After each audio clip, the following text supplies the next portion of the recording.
जय श्री कृष्ण। गुरुर्ब्रह्मा गुरुर्विष्णुः गुरुर्देवो महेश्वरः गुरुः साक्षात् परब्रह्म तस्मै श्री गुरवे नमः। कृष्णाय वासुदेवाय हरये परमात्मने प्रणतक्लेशनाशाय गोविन्दाय नमो नमः। नमामि सद्गुरुं शान्तं सच्चिदानन्दविग्रहं पूर्णब्रह्मपरानन्दम् ईशमानन्दिवल्लभम्।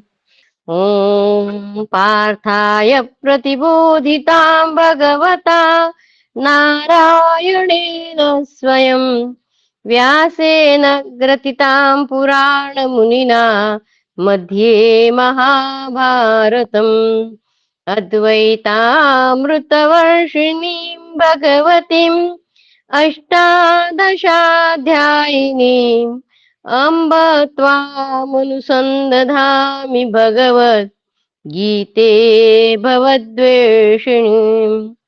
नमोऽस्तु ते व्यासविशालबुद्धे फुल्लारविन्दायतपत्रनेत्र येन त्वया भारततैलपूर्णः प्रज्वालितो ज्ञानमय प्रदीपः प्रपन्नपारिजाताय स्तोत्रवेत्रैकपाणये ज्ञानमुद्राय कृष्णाय गीतामृतदुहे नमः। नारायणं नमस्कृत्य नरं चैव नरोत्तमं देवीं सरस्वतीं व्यासं ततो जयमुदीरये। जय श्री कृष्ण। अथ अष्टात्रिंशदधिकशततमोऽध्यायः। युधिष्ठिर का युवराज पद पर अभिषेक, पांडवों के शौर्य, कीर्ति और बल के विस्तार से धृतराष्ट्र को चिंता। कल हमने देखा कि उस रंगभूमि में द्रोण ने जो कुछ भी सिखाया था वह सारी कला उन्होंने पांडव और कौरव दोनों ने वहां पे प्रदर्शित की। वहां कर्ण आया है और कर्ण उसके साथ युद्ध करना चाह रहा था। युद्ध यानी कंपटीशन जैसे अर्जुन के साथ, पर सूर्य अस्ताचल को चला गया है इसलिए वो हो नहीं पाया है। और उसके बाद में सबने अपना अपना शौर्य दिखाया है। और द्रुपद का भी कल हमारा हो गया था कि द्रुपद से युद्ध करके उसको बंदी बनाकर अर्जुन उन्हें लेके आए थे द्रोण के पास, और द्रोण ने फिर उनका आधा राज्य खुद के पास रखा, आधा उनको दिया और उनको छोड़ दिया था। पर द्रुपद के मन में चल रहा था कि इसने मेरा भी अपमान किया, तो उसने द्रोण को मारने वाला पुत्र निर्माण करने की इच्छा की थी। वहां से हम अभी आगे देखेंगे। वैशंपायन जी कहते हैं, राजन, तदनंतर 1 वर्ष बीतने पर धृतराष्ट्र ने पांडुपुत्र युधिष्ठिर को धृति, स्थिरता, सहिष्णुता, दयालुता, सरलता तथा अविचल सौहार्द आदि सद्गुणों के कारण पालन करने योग्य प्रजा पर अनुग्रह करने के लिए युवराज पद पर अभिषिक्त कर दिया। इसके बाद थोड़े ही दिनों में कुंती कुमार युधिष्ठिर ने अपने शील यानी उत्तम स्वभाव, वृत्त यानी सदाचार एवं सद्व्यवहार तथा समाधि यानी मनोयोग पूर्वक प्रजा पालन की प्रवृत्ति के द्वारा अपने पिता महाराज पांडु की कीर्ति को भी ढक दिया। पांडुनंदन भीमसेन बलराम जी से नित्य प्रति खड्ग युद्ध, गदा युद्ध तथा रथ युद्ध की शिक्षा लेने लगे। शिक्षा समाप्त होने पर भीमसेन बल में राजा द्युम्नसेन के समान हो गए और पराक्रम से संपन्न हो अपने भाइयों के अनुकूल रहने लगे। अर्जुन अत्यंत दृढ़ता पूर्वक मुट्ठी से धनुष को पकड़ने में, हाथों की फुर्ती में और लक्ष्य को बींधने में बड़े चतुर निकले। वे क्षूर, नाराच, भल्ल और विपाठ नामक रजु, वक्र और विशाल अस्त्रों के संचालन का गूढ़ तत्व अच्छी तरह जानते और उसका सफलता पूर्वक प्रयोग कर सकते थे। इसलिए द्रोणाचार्य को यह दृढ़ विश्वास हो गया था कि फुर्ती और सफाई में अर्जुन के समान दूसरा कोई योद्धा इस जगत में नहीं है। एक दिन द्रोण ने कौरवों की भरी सभा में निद्रा को जीतने वाले अर्जुन से कहा। उसके पहले जो बाणों के नाम लिए ना उन्होंने, कौन से बाण चलाने में माहिर था अर्जुन, तो उसमें पहला आया था क्षुर। क्षुर उस बाण को कहते हैं जिसके बगल में तेज धार होती है, जैसे नाई का छुरा, एक साइड में बहुत ज्यादा तेज धार होती है, उसको क्षुर कहते हैं। फिर नाराज कहा है। नाराज सीधे बाण को कहते हैं, जिसका अग्रभाग तीखा होता है, वो नाराज है। फिर भल्ल उस बाण को कहते हैं जिसकी नोक का पिछला भाग चौड़ा और नोकदार होता है। पिछला भाग चौड़ा और नोकदार, वह भल्ल। फिर विपाठ नामक बाण की आकृति खंती की भांति होती है, यह दूसरे बाणों से बड़ा होता है। फिर बोला है कि उपर्युक्त बाणों में क्षुर और नाराज सीधा है, भल्ल टेढ़ा है और विपाठ विशाल है। कौन से बाण चलाने में अर्जुन माहिर था, उनका पूरा विवरण उन्होंने बताया। भारत मेरे मेरे गुरु अग्निवेश नाम से विख्यात है, उन्होंने द्रोण बता, मेरे गुरु अग्निवेश नाम से विख्यात है, उन्होंने पूर्व काल में महर्षि अगस्त से धनुर्वेद की शिक्षा प्राप्त की थी। मैं उन्हीं महात्मा अग्निवेश का शिष्य हूँ। एक पात्र यानी गुरु से दूसरे सुयोग्य शिष्य का इसकी प्राप्ति कराने के उद्देश्य से सर्वथा उद्यत होकर मैंने तुम्हें यह ब्रह्मशिर नामक अस्त्र प्रदान किया, जो मुझे बड़ी तपस्या से मिला था। द्रोण अर्जुन से कह रहे हैं कि मुझे यह ब्रह्मशिर नामक अस्त्र बड़ी तपस्या से मिला था। वह अमोघ अस्त्र व्रज के समान प्रकाशमान है, उसमें समूची पृथ्वी को भी भस्म कर डालने की शक्ति है। मुझे वह अस्त्र देते समय गुरु अग्निवेश जी ने कहा था, शक्तिशाली भरद्वाज, ये तुम यह अस्त्र मनुष्यों पर न चलाना। अग्निवेश जी ने द्रोण से कहा था, इसलिए भरद्वाज आया। शक्तिशाली भरद्वाज, तुम यह अस्त्र मनुष्यों पर न चलाना। मनुष्यतर प्राणियों में भी जो अल्प वीर्य हो, उन पर भी इस अस्त्र को न छोड़ना। वीर अर्जुन, इस दिव्य अस्त्र को तुमने मुझसे पा लिया है, दूसरा कोई इसे प्राप्त नहीं कर सकता। राजकुमार, इस अस्त्र के संबंध में मुनि के बताए हुए इस नियम का तुम्हें भी पालन करना चाहिए। अब तुम अपने भाई बंधुओं के सामने ही मुझे एक गुरु दक्षिणा दो। तब अर्जुन ने प्रतिज्ञा की कि अवश्य दूंगा। उनके यूं कहने पर गुरु द्रोण बोले, निष्पाप अर्जुन, यदि युद्ध भूमि में मैं भी तुम्हारे विरुद्ध लड़ने को आऊं तो तुम अवश्य मेरा सामना करना। यदि युद्ध भूमि में मैं भी तुम्हारे विरुद्ध लड़ने को आऊं तो तुम अवश्य मेरा सामना करना। यह सुनकर कुरुश्रेष्ठ अर्जुन ने बहुत अच्छा कहते हुए उनकी इस आज्ञा का पालन करने की प्रतिज्ञा की और गुरु के दोनों चरण पकड़कर उन्होंने सर्वोत्तम उपदेश प्राप्त कर लिया। इस प्रकार समुद्र पर्यंत पृथ्वी पर सब ओर अपने आप ही यह बात फैल गई कि संसार में अर्जुन के समान दूसरा कोई धनुर्धर नहीं है। पांडुनंदन धनंजय गदा, खड्ग, रथ तथा धनुष द्वारा युद्ध करने की कला में पारंगत हुए।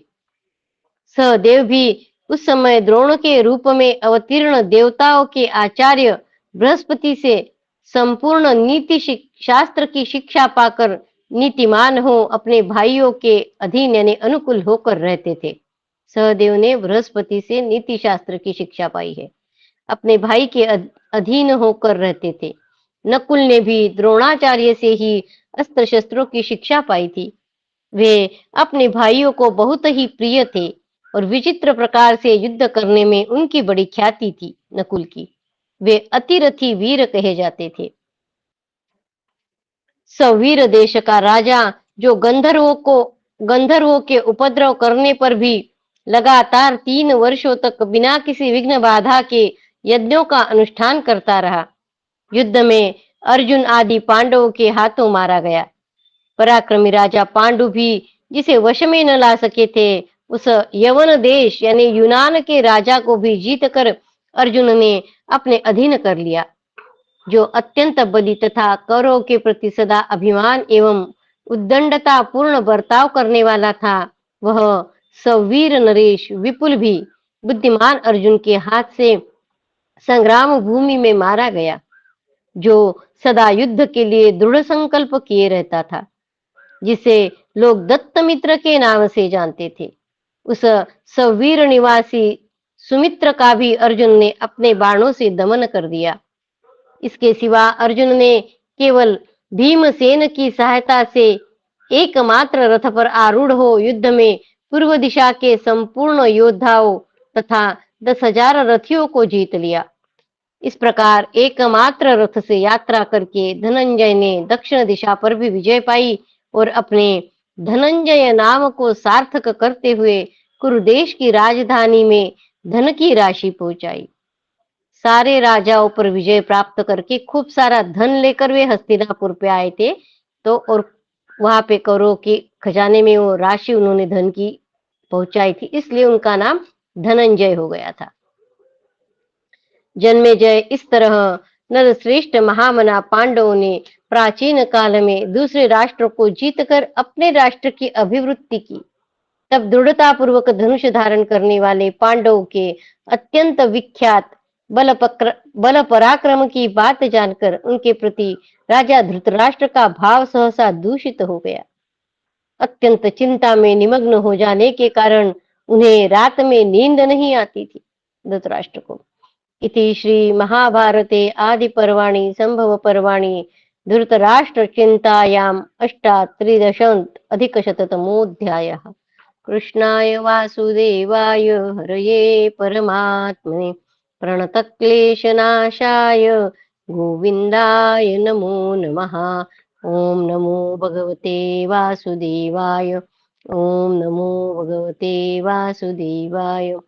अथ एकोनचत्वारिंशत् अधिकशततमोऽध्यायः। कनिक का धृतराष्ट्र को कूटनीति का उपदेश। वैशंपायन जी कहते हैं, जन्मेजय पांडु के वीर पुत्र को महान तेजस्वी और बल में बढ़े चढ़े सुनकर महाराष्ट्र धृतराष्ट्र व्याकुल हो बड़ी चिंता में पड़ गए। तब उन्होंने राजनीति और अर्थशास्त्र के पंडित तथा उत्तम मंत्र के ज्ञाता मंत्री प्रवर कनिक को बुलाकर इस प्रकार कहा। ये जो कनिक है वो राजनीति अर्थशास्त्र के पंडित है और मंत्र के भी ज्ञाता है। उस कनिक को धृतराष्ट्र ने बुलाया है और धृतराष्ट्र कनिक से बोल रहे हैं। धृतराष्ट्र बोले, द्विजश्रेष्ठ, पांडवों की दिनों दिन उन्नति और सर्वत्र ख्याति हो रही है। पांडवों की दिनों दिन उन्नति और सर्वत्र ख्याति हो रही है, इस कारण मैं उनसे डाह रखने लगा हूं। कनिक, तुम भली भांति निश्चय करके बतलाओ, मुझे उनके साथ संधि करनी चाहिए या विग्रह? मैं तुम्हारी बात मानूंगा। वैशंपायन जी कहते हैं, राजन, राजा धृतराष्ट्र के इस प्रकार पूछने पर विप्रवर कनिक मन ही मन बहुत प्रसन्न हुए तथा राजनीति के सिद्धांत का परिचय देने वाली तीखी बात कहने लगे। निष्पाप नरेश, इस विषय में मेरी कही हुई ये बातें सुनिए। कुरुवंश शिरोमणे, इसे सुनकर आप मेरे प्रति दोष दृष्टि न कीजिएगा। कनिक बोल रहा है धृतराष्ट्र से। राजा को सर्वदा दंड देने के लिए उद्यत रहना चाहिए और सदा ही पुरुषार्थ प्रकट करना चाहिए। राजा अपना छिद्र, अपनी दुर्बलता प्रकट न होने दे, परंतु दूसरों के छिद्र या दुर्बलता पर सदा ही दृष्टि रखे और यदि शत्रुओं की निर्बलता का पता चल जाए तो उन पर आक्रमण कर दे। कणिक बता रहा है कि राजा को सर्वदा दंड देने के लिए उद्यत रहना चाहिए, सदा ही पुरुषार्थ प्रकट करना चाहिए, अपना छिद्र, अपनी दुर्बलता जो है वो प्रकट नहीं होनी चाहिए और दूसरे की जो दुर्बलता पर सदा ही दृष्टि रखनी चाहिए। यदि शत्रुओं की निर्बलता का पता चल जाए तो फिर उसको आक्रमण करना चाहिए। जो सदा दंड देने के लिए उद्यत रहता है उससे प्रजाजन बहुत डरते हैं। जो सदा दंड देने के लिए उद्यत रहता है उससे प्रजाजन बहुत डरते हैं, इसलिए सब कार्य दंड के द्वारा ही सिद्ध करे। राजा को इतनी सावधानी रखनी चाहिए जिससे शत्रु उसकी कमजोरी न देख सके। शत्रु उसकी कमजोरी न देख सके और यदि शत्रु की कमजोरी प्रकट हो जाए तो उस पर अवश्य चढ़ाई करे। जैसे कछुआ अपनी अंगों की रक्षा करता है, उसी प्रकार राजा अपने सब अंगों यानी राजा, अमात्य, राष्ट्र, दुर्ग, कोश, बल, सुहृद की रक्षा करे और अपनी कमजोरी को छिपाए रखे। यदि कोई कार्य शुरू कर दे तो उसे पूरा किए बिना कभी न छोड़े। यदि कोई कार्य शुरू कर दे तो उसे पूरा किए बिना कभी न छोड़े, क्योंकि शरीर में गड़ा हुआ कांटा यदि आधा टूटकर भीतर रह जाए तो वह बहुत दिनों तक मवाद देता रहता है।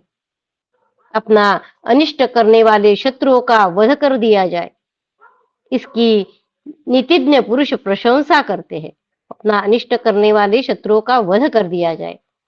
अत्यंत पराक्रमी शत्रु को भी आपत्ति में पड़ा देख उसे सुगमता पूर्वक नष्ट कर दे। अगर शत्रु आपत्ति में है तो भी उसे नष्ट कर दे। इसी प्रकार जो अच्छी तरह युद्ध करने वाला शत्रु है उसे भी आपत्ति काल में अनायास ही मार भगाए। आपत्ति के समय शत्रु का संहार अवश्य ही करे। उस समय उसके संबंध या सौहार्द आदि का विचार कदापि न करे। कणिक नीति है, ये सब बता रहे हो कि ऐसे ऐसे करना चाहिए। तो आपत्ति के समय शत्रु का संहार अवश्य करे। उस समय उसके संबंध या सौहार्द आदि का विचार कदापि न करे। अर्थात शत्रु दुर्बल हो तो भी किसी प्रकार की उपेक्षा न करे, क्योंकि जैसे थोड़ी सी भी आग ईंधन का सहारा मिल जाने पर समूचे वन को जला देती है, उसी प्रकार छोटा शत्रु भी दुर्ग आदि प्रबल आश्रय का सहारा लेकर विनाशकारी बन जाता है। अंधा बनने का अवसर आने पर अंधा बन जाए, अर्थात अपनी असमर्थता के समय शत्रु के दोषों को न देखे। उस समय सब ओर से धिक्कार और निंदा मिलने पर भी उसे अनसुनी कर दे, अर्थात उसकी ओर कान बंद करके बहरा बन जाए। ऐसे समय में अपने धनुष को तिनके के समान बना दे, अर्थात शत्रु के दृष्टि में सर्वथा दीनहीन एवं असमर्थ बन जाए। परंतु व्याध की भांति सोए, अर्थात जैसे व्याध झूठे ही नींद का बहाना करके सो जाता है और जब मृग विश्वस्त होकर आसपास चरने लगते हैं तब उठकर उन्हें बाणों से घायल कर देता है, उसी प्रकार शत्रु को मारने का अवसर देखते हुए ही अपने स्वरूप और मनोभाव को छिपाकर असमर्थ पुरुषों जैसा व्यवहार करे। इस प्रकार कपट पूर्ण बर्ताव से वश में आए हुए शत्रु को साम आदि उपायों से विश्वास उत्पन्न करके मार डाले। यह मेरी शरण में आया है, यह सोचकर उसके प्रति दया नहीं दिखानी चाहिए। यह मेरी शरण में आया है, यह सोचकर उसके प्रति दया नहीं दिखानी चाहिए। शत्रु को मार देने से ही राजा निर्भय हो सकता है। यदि शत्रु मारा नहीं गया तो उससे सदा ही भय बना रहता है। जो सहज शत्रु है, जो सहज शत्रु है उसे मुंह मांगी वस्तु देकर दान के द्वारा विश्वास उत्पन्न करके मार डाले। इसी प्रकार जो पहले का अपकारी शत्रु हो और पीछे सेवक बन गया हो उसे भी जीवित न छोड़े। शत्रु पक्ष के त्रिवर्ग, पंचवर्ग और सप्तवर्ग का सर्वथा नाश कर डाले। अब ये त्रिवर्ग, पंचवर्ग और सप्तवर्ग क्या है वो देखेंगे। त्रिवर्ग यानी 3 प्रकार की शक्तियां ही यहाँ त्रिवर्ग कही गई है। उनके नाम है प्रभु शक्ति यानी ऐश्वर्य शक्ति, उत्साह शक्ति और मंत्र शक्ति। त्रिवर्ग बोला है कि प्रभु शक्ति, ऐश्वर्य शक्ति, उत्साह शक्ति और मंत्र शक्ति।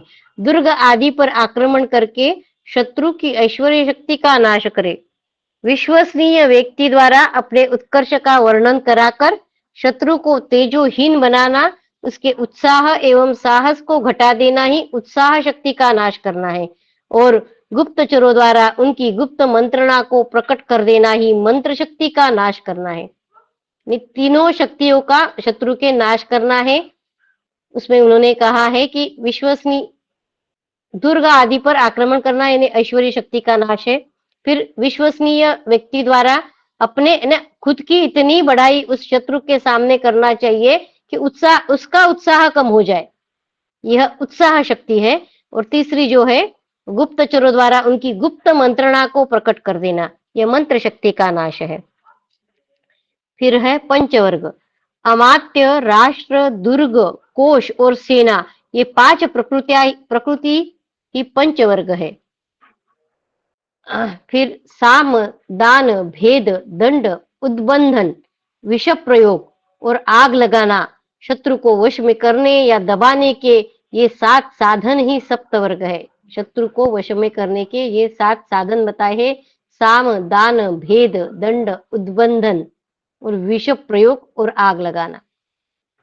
पहले तो सदा शत्रु पक्ष के मूल का ही उच्छेद कर डाले, तत्पश्चात उनके सहायकों और शत्रु पक्ष से संबंध रखने वाले सभी लोगों का संहार कर दे। यदि मूल आधार नष्ट हो जाए तो उसके आश्रय से जीवन धारण करने वाले सभी शत्रु स्वतः नष्ट हो जाते हैं। यदि मूल आधार ही नष्ट हो जाए तो उसके आश्रय से जीवन धारण करने वाले सभी शत्रु स्वतः नष्ट हो जाते हैं। यदि वृक्ष की जड़ काट दी जाए तो उसकी शाखाएं कैसे रह सकती है। राजा सदा शत्रु की गतिविधियों को जानने के लिए एकाग्र रहे, अपने राज्य के सभी अंगों को गुप्त रखे। राजन सदा अपने शत्रुओं की कमजोरी पर दृष्टि रखे और उनसे सदा सतर्क रहे। शत्रुओं की कमजोरी पर दृष्टि रखे और उनसे सदा सतर्क रहे। अग्निहोत्र और यज्ञ करके, गेरुए वस्त्र, जटा और मृगचर्म धारण करके पहले लोगों में विश्वास उत्पन्न करे, फिर अवसर देखकर भेड़िए की भांति शत्रुओं पर टूट पड़े और उन्हें नष्ट कर दे। कार्य सिद्धि के लिए शौच, सदाचार आदि का पालन एक प्रकार का अंकुश यानी लोगों को आकृष्ट करने का साधन है। एक प्रकार का अंकुश बताया गया है। फलों से लदी हुई वृक्ष की शाखा को अपनी ओर कुछ झुकाकर ही मनुष्य उसके पके पके फल को तोड़ सकता है। लोक में विद्वान पुरुष का यह सारा आयोजन ही अभिष्ट फल की सिद्धि के लिए होता है।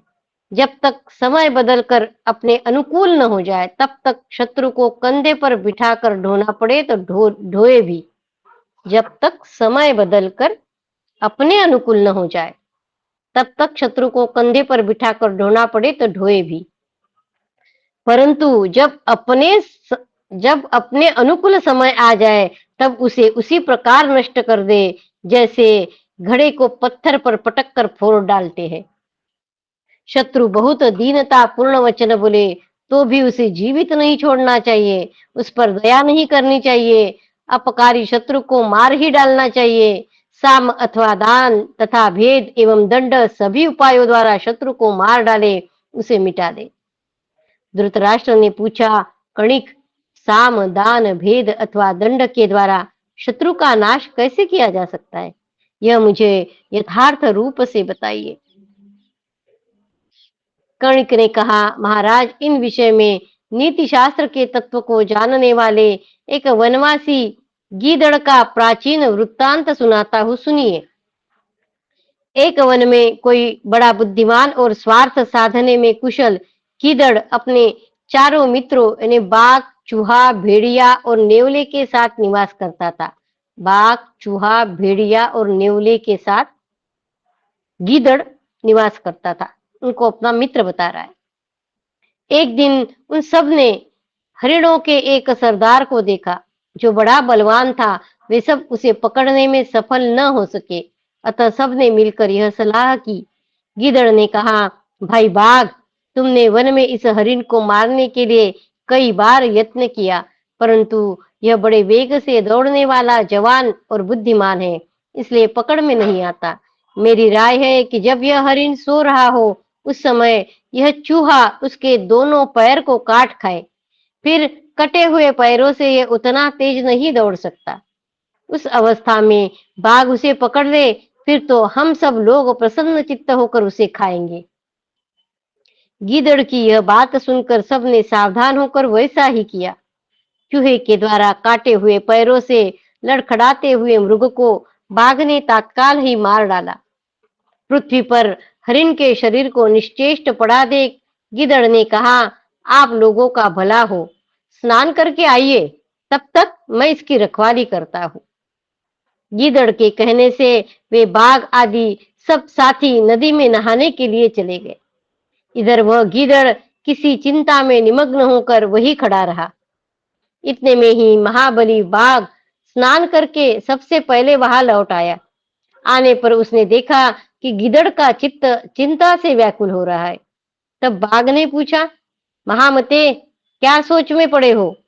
हम लोगों में तुम ही सबसे बड़े बुद्धिमान हो। आज इस हरिण का मांस खाकर हम लोग मौज से घूमेंगे फिरेंगे। गीदड़ बोला, महाबाहो, चूहे ने तुम्हारे विषय में जो बात कही है उसे तुम मुझसे सुनो। सब झूठ झूठ बता रहे हैं। वह कहता था, चूहा क्या कह रहा था बाघ के बारे में, वो गिदड़ अपने मन से उनको बता रहा है। वो कहता था कि मृगों के राजा बाघ के बल का धिक्कार है। आज इस मृग को तो मैंने मारा है। मेरे बाहुबल का आश्रय लेकर आज वह अपनी भूख भूख बुझाएगा। इस प्रकार गरज गरज कर घमंड भरी बातें कही है। अतः उसकी सहायता से प्राप्त हुए इस भोजन को ग्रहण करना मुझे अच्छा नहीं लगता।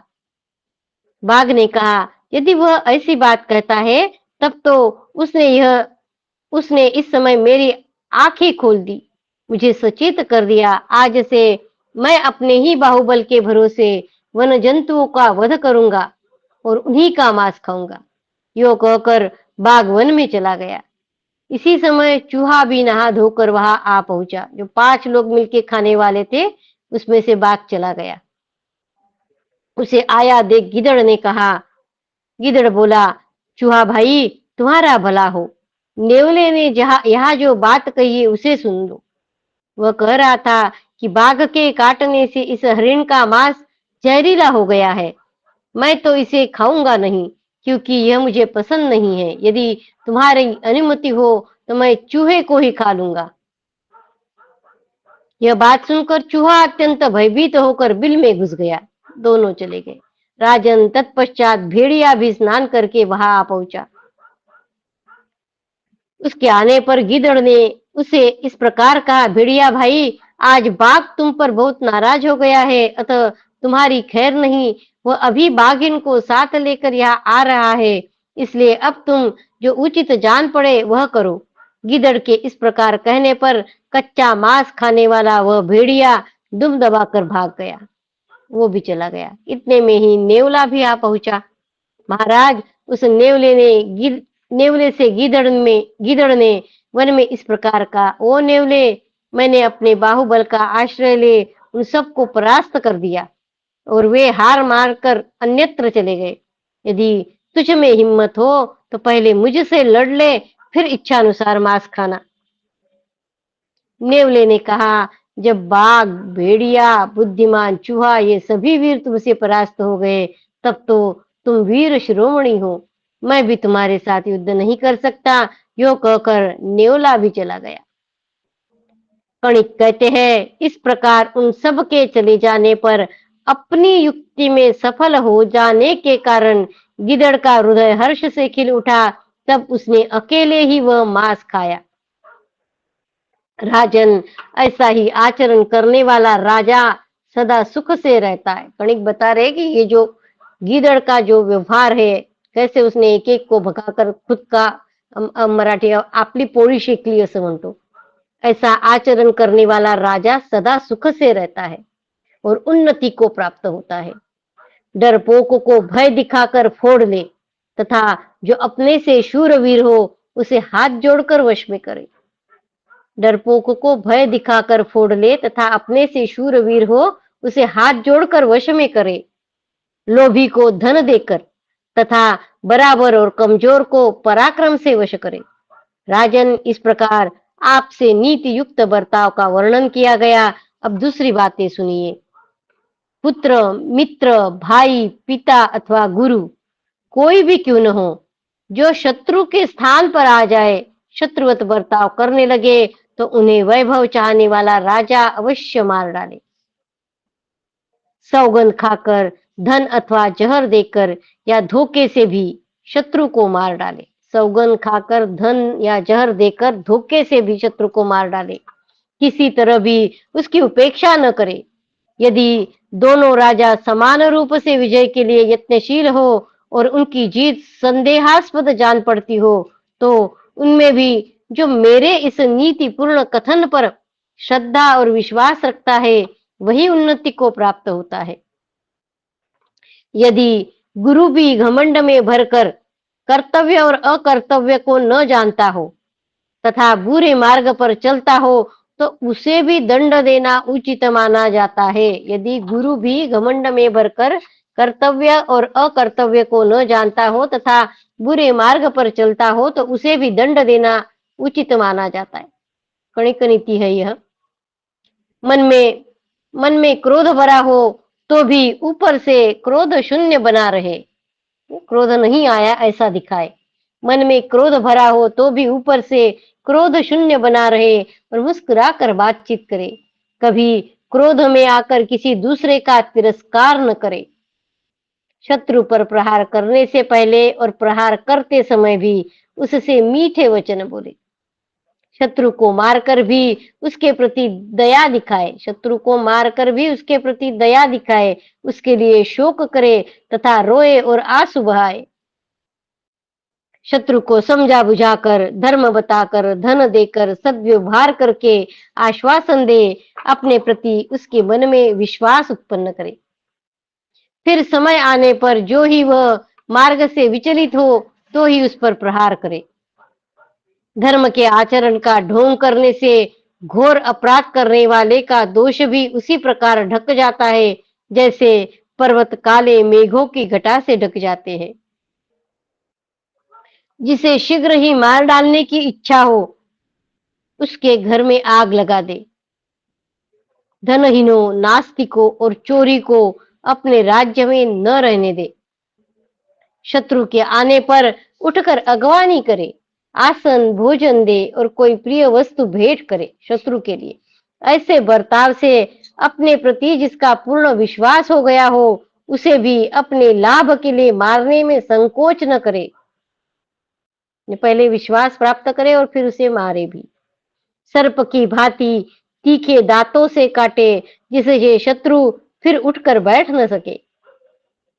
जिनसे भय प्राप्त होने का संदेह न हो उनसे कभी सशंक यानी चौकन्ना ही रहे। भय नहीं है फिर भी चौकन्ना रहे।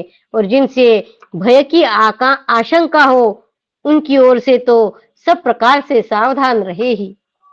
जिनसे भय की शंका नहीं है ऐसे लोगों से यदि भय उत्पन्न होता है तो वह मूलोच्छेद कर डालता है। जो विश्वास पात्र नहीं है उस पर कभी विश्वास न करे, परंतु जो विश्वास पात्र है उस पर भी अति विश्वास न करे। जो विश्वास पात्र नहीं है उस पर कभी विश्वास न करे, परंतु जो विश्वास पात्र है उस पर भी अति विश्वास न करे, क्योंकि अति विश्वास से उत्पन्न होने वाला भय राजा की जड़मूल का भी नाश कर डालता है। भली भांति जांच परख कर अपने तथा शत्रु के राज्य में गुप्तचर रखे। शत्रु के राज्य में ऐसे गुप्तचरों को नियुक्त करे जो पाखंड वेशधारी अथवा तपस्वी आदि हो। गुप्तचर पाखंड वेशधारी अथवा तपस्वी आदि हो।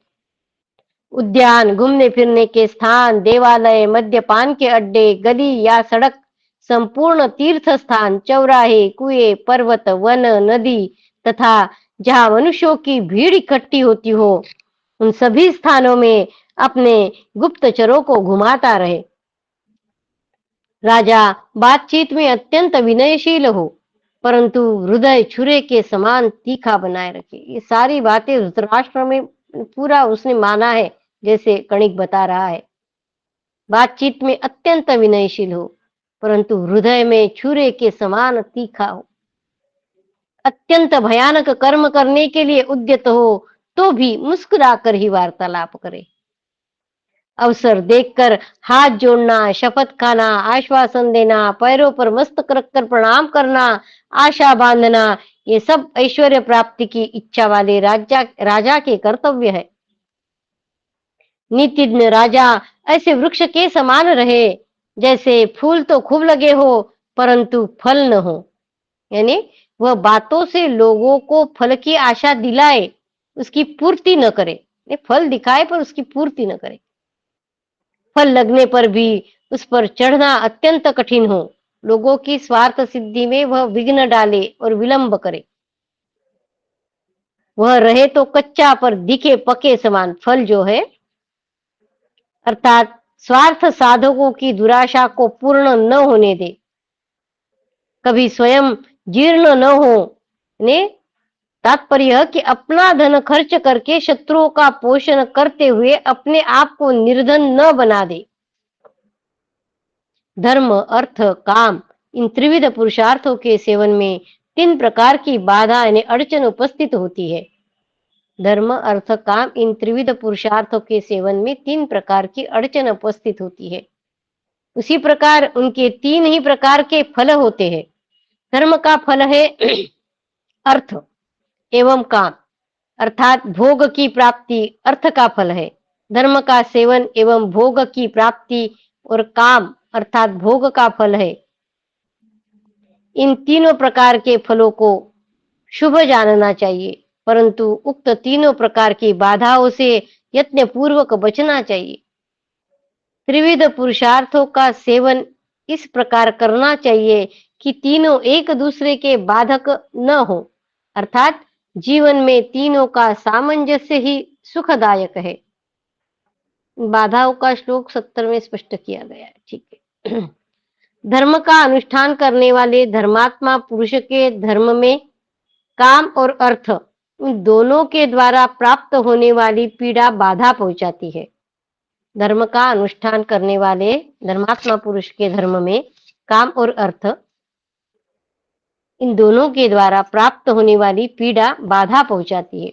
उसी प्रकार अर्थ लोभी के अर्थ में और अत्यंत भोगासक्त के काम में भी शेष 2 वर्गों द्वारा प्राप्त होने वाली पीड़ा बाधा उपस्थित करती है।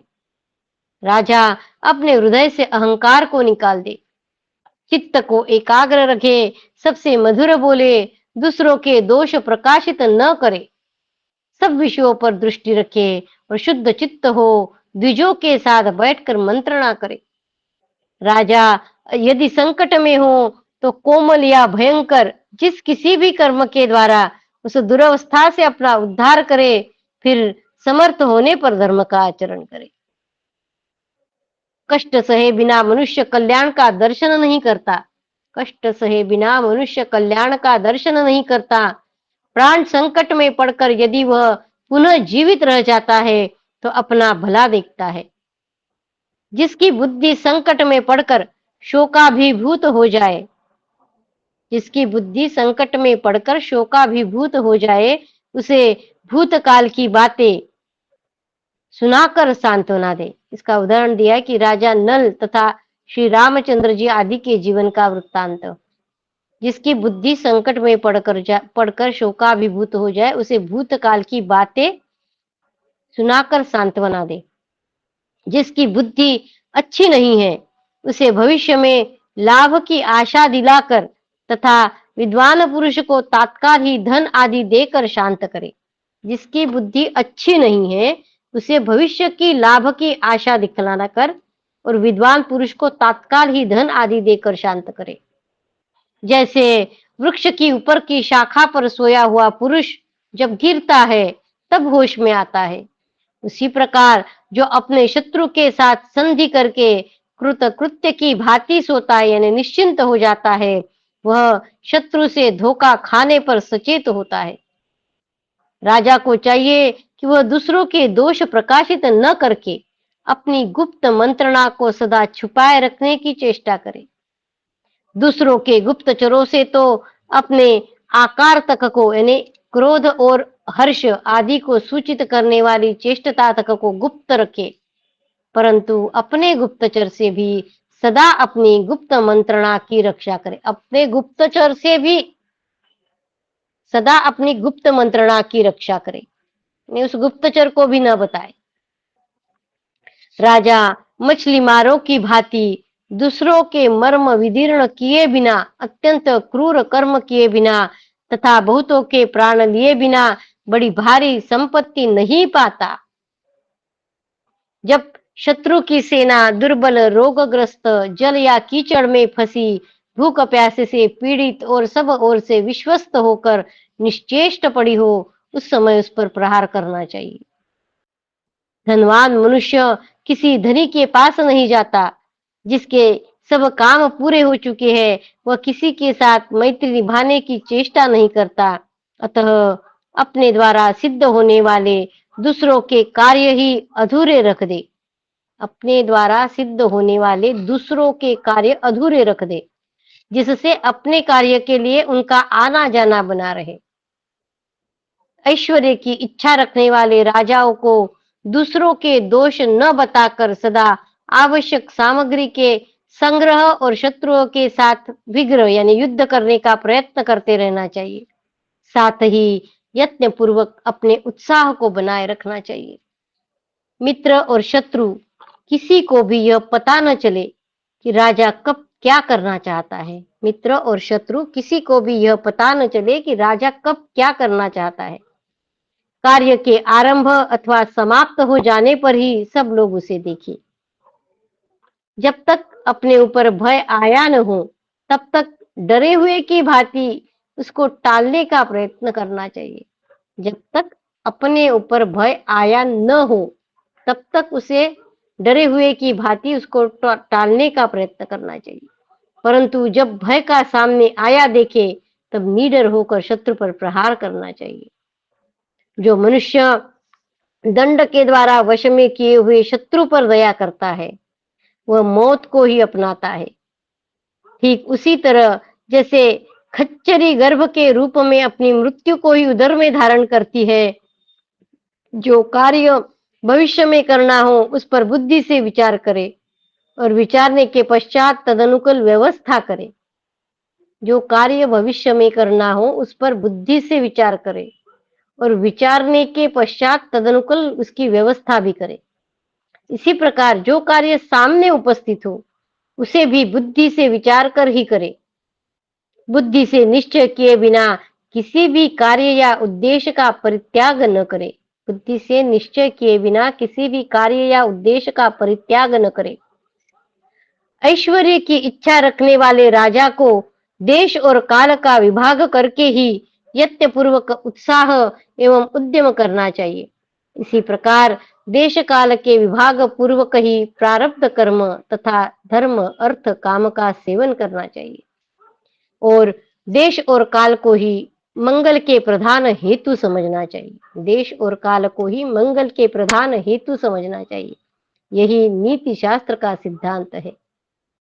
छोटे शत्रु की भी उपेक्षा कर दी जाए तो वह ताड़ के वृक्ष की भांति जड़ जमा लेता है और घने वन में छोड़ी हुई आग की भांति शीघ्र ही महान विनाशकारी बन जाता है। जो मनुष्य थोड़ी सी अग्नि की भांति अपने आप को प्रज्वलित या समृद्ध करता रहता है, वह एक दिन बहुत बड़ा होकर शत्रु रूपी ईंधन की बहुत बड़ी राशि को भी अपना ग्रास बना देता है। यदि किसी को किसी बात की आशा दे तो उसे शीघ्र पूरी न करके दीर्घ काल तक लटकाए रखे। यदि किसी को किसी बात की आशा दिखलाए तो उसे शीघ्र पूरी न करे, उसे दीर्घ काल तक लटकाए रखे। जब उसे पूर्ण करने का समय आए तब उसमें कोई विघ्न डाल दे और इस प्रकार समय की अवधि को बढ़ा दे।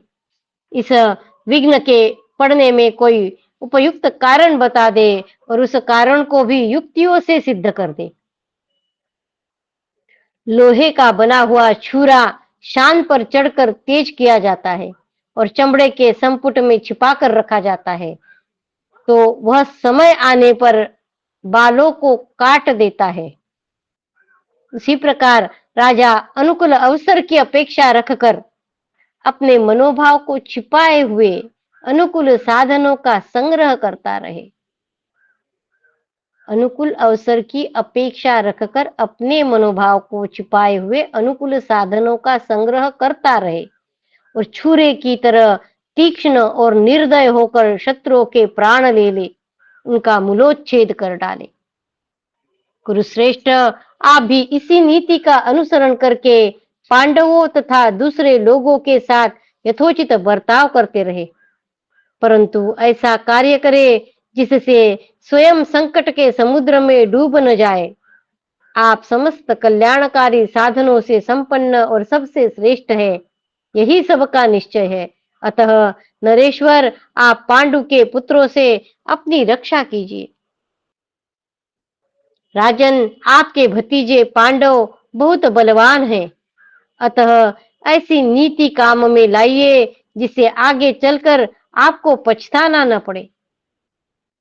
वैशंपायन जी कहते हैं, राजन, यो कहकर कणिक कणिक अपने घर को चले गए। इधर कुरुवंशी धृतराष्ट्र शोक से व्याकुल हो गए। इति श्री महाभारते आदि पर्वाणि संभव पर्वाणि कनिक वाक्ये एकोनचत्वारिंशद अधिक शततमोऽध्यायः। कृष्णाय वासुदेवाय हरये परमात्मने प्रणतक्लेशनाशाय गोविन्दाय नमो नमः। ओम नमो भगवते वासुदेवाय। ओम नमो भगवते वासुदेवाय। यहाँ हमारा संभव पर्व जो चल रहा था वह पूर्ण हुआ है। अभी अगला पर्व है जतुगृह पर्व। अथ चत्वारिंशद अधिक शततमोऽध्यायः। पांडवों के प्रति पुरवासियों का अनुराग देखकर दुर्योधन की चिंता। वैशंपायन जी कहते हैं, जन्मेजय तदनंतर सुबल पुत्र शकुनी, राजा दुर्योधन, दुशासन और कर्ण ने आपस में एक दृष्टता पूर्ण गुप्त सलाह की। उन्होंने कुरुनंदन महाराज धृतराष्ट्र से आज्ञा लेकर पुत्रों सहित कुंती को आग में जला डालने का विचार किया। तत्वज्ञानी विदुर उनकी चेष्टाओं से उनके मन का भाव समझ गए और उनकी आकृति से ही उन दुष्टों की गुप्त मंत्रणा का भी उन्होंने पता लगा लिया। विदुर जी ने मन ही मन जानने योग्य सभी बातें जान ली। वे सदा पांडवों के हित में संलग्न रहते थे। अतः निष्पाप विदुर ने यही निश्चय किया कि कुंती अपने पुत्रों के साथ यहाँ से भाग जाए।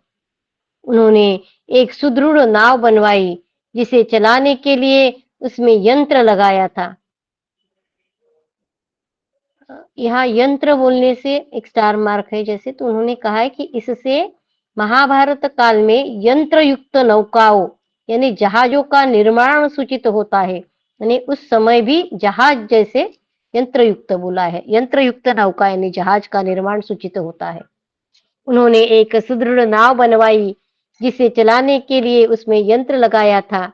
वह वायु के वेग और लहरों के थपेड़ों का सामना करने में समर्थ थी।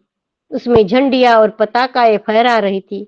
उस नाव को तैयार करके विदुर जी ने कुंती से कहा, देवी, राजा धृतराष्ट्र इस कुरुकुल की कीर्ति एवं वंश परंपरा का नाश करने वाले पैदा हुए हैं।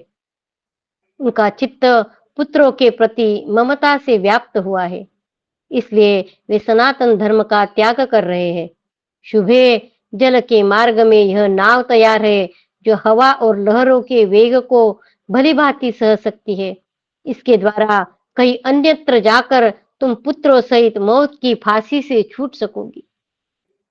भरत श्रेष्ठ, यह बात सुनकर यशस्विनी कुंती को बड़ी व्यथा हुई। वे पुत्रों सहित वारणावत के लाक्षागृह से बचकर नाव पर जा चढ़ी और गंगा जी की धारा पर यात्रा करने लगी। तदनंतर विदुर जी के कहने से पांडवों ने नाव को वही डुबो दिया और उन कौरवों के दिए हुए धन को लेकर विघ्न बाधाओं से रहित वन में प्रवेश किया। वारणावत के उस लाक्षागृह में निषाद जाति की एक स्त्री किसी कारणवश अपने 5 पुत्रों के साथ आकर ठहर गई थी।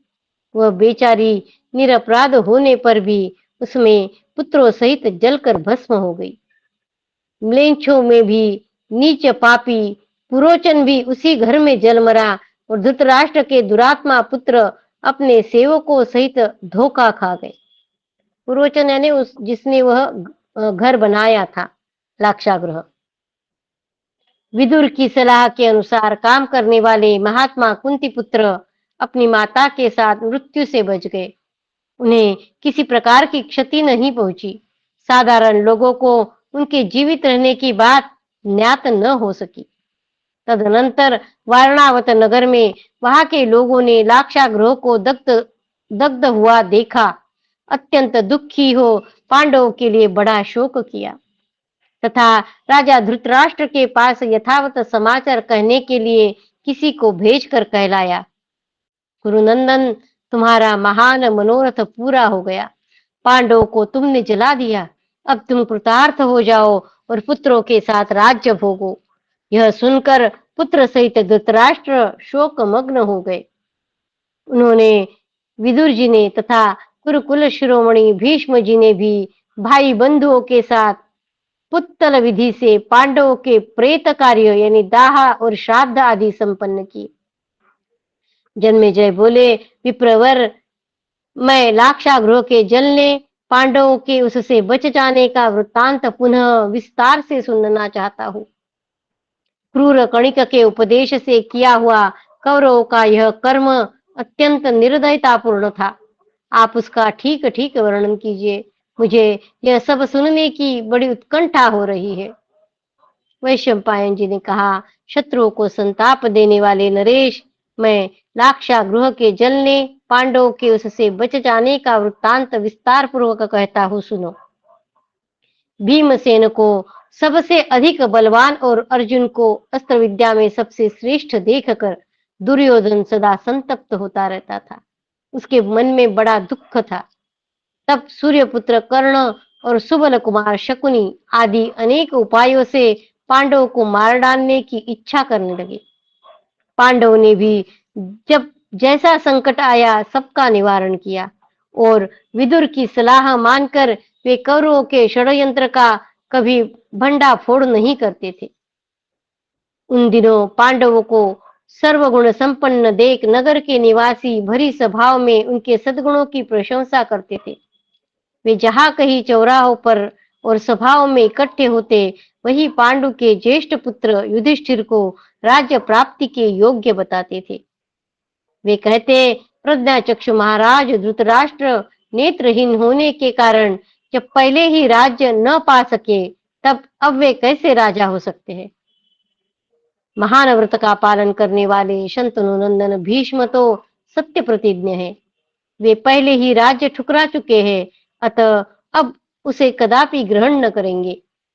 पांडवों के बड़े भाई युधिष्ठिर यद्यपि अभी तरुण है, तो भी उनका शील स्वभाव वृद्धों के समान है। वे सत्यवादी, दयालु और वेदवेत्ता है। अतः हम लोग उन्हीं को विधि पूर्वक राज्याभिषेक करें। महाराज युधिष्ठिर बड़े धर्मज्ञ हैं। वे शंतनु नंदन भीष्म तथा पुत्रों सहित धृतराष्ट्र का आदर करते हुए नाना प्रकार के भोगों से संपन्न रखेंगे। युधिष्ठिर में अनुरक्त हो उपर्युक्त उद्गार प्रकट करने वाले लोगों की बात सुनकर खोटी बुद्धि वाला दुर्योधन भीतर ही भीतर जलने लगा। इस प्रकार संतप्त हुआ वह दुष्ट आत्मा लोगों की बातों को सहन न कर सका। वह ईर्ष्या की आग से जलता हुआ धृतराष्ट्र के पास आया। वहां अपने पिता को अकेला पाकर पुरवासियों के युधिष्ठिर विषयक अनुराग से दुखी हुए दुर्योधन ने पहले पिता के प्रति आदर प्रदर्शित किया। तत्पश्चात इस प्रकार कहा। दुर्योधन बोला धृतराष्ट्र से, पिताजी, मैंने परस्पर वार्तालाप करते हुए पुरवासियों के मुख से बड़ी अशुभ बातें सुनी है। वे आपका और भीष्म जी का अनादर करके पांडुनंदन युधिष्ठिर को राजा बनाना चाहते हैं। भीष्म जी तो इस बात को मान लेंगे क्योंकि वे स्वयं राज्य भोगना नहीं चाहते हैं, परंतु नगर के लोग हमारे लिए बहुत बड़े कष्ट का आयोजन करना चाहते हैं। पांडु ने अपने सद्गुणों के कारण पिता से राज्य प्राप्त कर लिया और आप अंधे होने के कारण अधिकार प्राप्त राज्य को भी नहीं पा सके। अंधे होने के कारण अधिकार प्राप्त राज्य को भी नहीं पा सके। यदि ये पांडु कुमार युधिष्ठिर पांडु के राज्य को, जिसका उत्तराधिकारी पुत्र ही होता है, प्राप्त कर लेते हैं, तो निश्चय ही उनके बाद उनका पुत्र ही इस राज्य का अधिकारी होगा और उसके बाद पुनः उसकी पुत्र परंपरा में दूसरे दूसरे लोग इसके अधिकारी होते जाएंगे। महाराज, ऐसी दशा में हम लोग अपने पुत्रों सहित राज परंपरा से वंचित होने के कारण सब लोगों की अवहेलना के पात्र बन जाएंगे। दुर्योधन धृतराष्ट्र से कह रहा है, राजन, आप कोई ऐसी नीति काम में लाइए जिससे हमें दूसरों के दिए हुए अन्न से गुजारा करके सदा नरक तुल्य कष्ट न भोगना पड़े। राजन, यदि पहले ही आपने यह राज्य पा लिया होता तो आज हम अवश्य ही इसे प्राप्त कर लेते। फिर तो लोगों का कोई वश नहीं चलता। इति श्री महाभारते आदि पर्वाणि जतुगृह पर्वाणि दुर्योधनेर्षायां चत्वारिंशद अधिकशततमोऽध्यायः। कृष्णाय वासुदेवाय हरये परमात्मने प्रणतक्लेशनाशाय गोविन्दाय नमो नमः। ॐ नमो भगवते वासुदेवाय। ॐ नमो भगवते वासुदेवाय। अथ एकचत्वारिंशद अधिकशततमोऽध्यायः। दुर्योधन का धृतराष्ट्र से पांडवों को वारणावत भेज देने का प्रस्ताव। वैशंपायन जी कहते हैं, राजन, अपने पुत्र की यह बात सुनकर तथा कणिक के उन वचनों का स्मरण करके प्रज्ञाचक्षु महाराज धृतराष्ट्र का चित्त सब प्रकार से दुविधा में पड़ गया। वे शोक से आतुर हो गए। दुर्योधन, कर्ण, शकुनी तथा चौथे दुशासन, इन सब ने एक जगह बैठकर सलाह की। फिर राजा दुर्योधन ने धृतराष्ट्र से कहा, पिताजी, हमें पांडवों से भय न हो, इसलिए आप किसी उत्तम उपाय से उन्हें यहाँ से हटाकर वारणावत नगर में भेज दीजिए। अपने पुत्र की कही हुई इस बात को सुनकर धृतराष्ट्र 2 घड़ी तक भारी चिंता में पड़े रहे। फिर दुर्योधन से बोले। धृतराष्ट्र ने कहा, बेटा, पांडु अपने जीवन भर धर्म को ही नित्य मानकर संपूर्ण ज्ञातिजनों के साथ धर्मानुकूल व्यवहार ही करते थे। मेरे प्रति तो विशेष रूप से करते थे। वे इतने भोले भाले थे कि अपने स्नान, भोजन आदि अभिष्ट कर्तव्यों के संबंध में भी कुछ नहीं जानते थे। वे उत्तम व्रत का पालन करते हुए प्रतिदिन मुझसे यही कहते थे कि यह राज्य तो आपका ही है। पांडु धृतराष्ट्र से कहते थे, यह राज्य तो आपका ही है। उनके पुत्र युधिष्ठिर भी वैसे ही धर्मपरायण है जैसे स्वयं पांडु थे। वे उत्तम गुणों से संपन्न, संपूर्ण जगत में विख्यात तथा पूर्ववंशियों के अत्यंत प्रिय है। फिर उन्हें उनके बाप दादा के राज्य से बलपूर्वक कैसे हटाया जा सकता है, विशेषतः ऐसे समय में जबकि उनके सहायक अधिक है। पांडु ने सभी मंत्रियों तथा सैनिकों का सदा पालन पोषण किया है। उनका उनका ही नहीं, उनके पुत्र पौत्रों के भी भरण पोषण का विशेष ध्यान रखा था। सैनिकों के पांडु ने पहले नागरिकों के साथ बड़ा ही सद्भावपूर्ण व्यवहार किया है। अब वे विद्रोही होकर युधिष्ठिर के हित के लिए भाई बंधुओं के साथ हम सब लोगों की हत्या क्यों न कर डालेंगे। दुर्योधन बोला, पिताजी, मैंने भी अपने हृदय में इस दोष यानी प्रजा के विरोधी होने की संभावना की थी और इसी पर दृष्टि रखकर पहले ही अर्थ और सम्मान के द्वारा समस्त प्रजा का आदर सत्कार किया है। अब निश्चय ही वे लोग मुख्यता से हमारे सहायक होंगे। राजन, इस समय खजाना और मंत्रिमंडल हमारे अधीन है, अतः आप किसी मृदुल उपाय से जितना शीघ्र संभव हो पांडवों को वारणावत नगर में भेज दीजिए। भरतवंश के महाराज, जब यह राज्य पूरी तरह से मेरे अधिकार में आ जाएगा, उस समय कुंती देवी अपने पुत्रों के साथ पुनः यहाँ आकर रह सकती है। धृतराष्ट्र बोले, दुर्योधन, मेरे हृदय में भी यही बात घूम रही है, किंतु हम लोगों का यह अभिप्राय पापपूर्ण है, इसलिए मैं इसे खोलकर कह नहीं पाता हूँ। मुझे यह विश्वास है कि भीष्म, द्रोण, विदुर और कृपाचार्य, इनमें से कोई भी कुंती पुत्रों को यहाँ से अन्यत्र भेजे जाने की कदापि अनुमति नहीं देंगे। बेटा, इन सभी कुरुवंशियों के लिए हम लोग और पांडव समान हैं। ये धर्मपरायण मनस्वी महापुरुष उनके प्रति विषम व्यवहार करना नहीं चाहेंगे। दुर्योधन, यदि हम पांडवों के साथ विषम व्यवहार करेंगे तो संपूर्ण कुरुवंशी और ये भीष्म, द्रोण आदि महात्मा एवं संपूर्ण जगत के लोग हमें वध करने योग्य क्यों न समझेंगे। दुर्योधन बोला, पिताजी, भीष्म तो सदा ही मध्यस्थ है। द्रोण पुत्र अश्वत्थामा मेरे पक्ष में है। द्रोणाचार्य भी उधर ही रहेंगे, जिधर उनका पुत्र होगा, इसमें तनिक भी संशय नहीं है। जिस पक्ष में ये दोनों होंगे, भीष्म और द्रोणाचार्य, उसी ओर शरद्वान के पुत्र कृपाचार्य भी रहेंगे। वे अपने बहनोई द्रोण यानी भांजे अश्वत्थामा को कभी न छोड़ सकेंगे। विदुर भी हमारे आर्थिक बंधन में है, आर्थिक बंधन में है।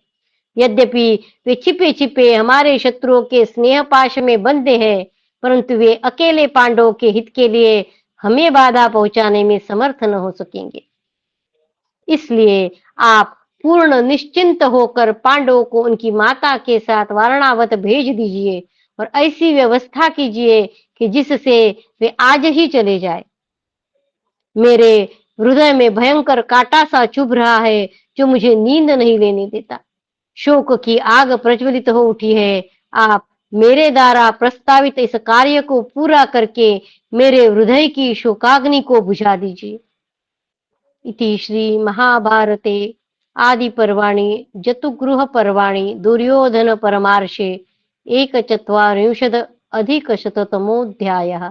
कृष्णाय वासुदेवाय हरये परमात्मने प्रणतक्लेशनाशाय गोविन्दाय नमो नमः।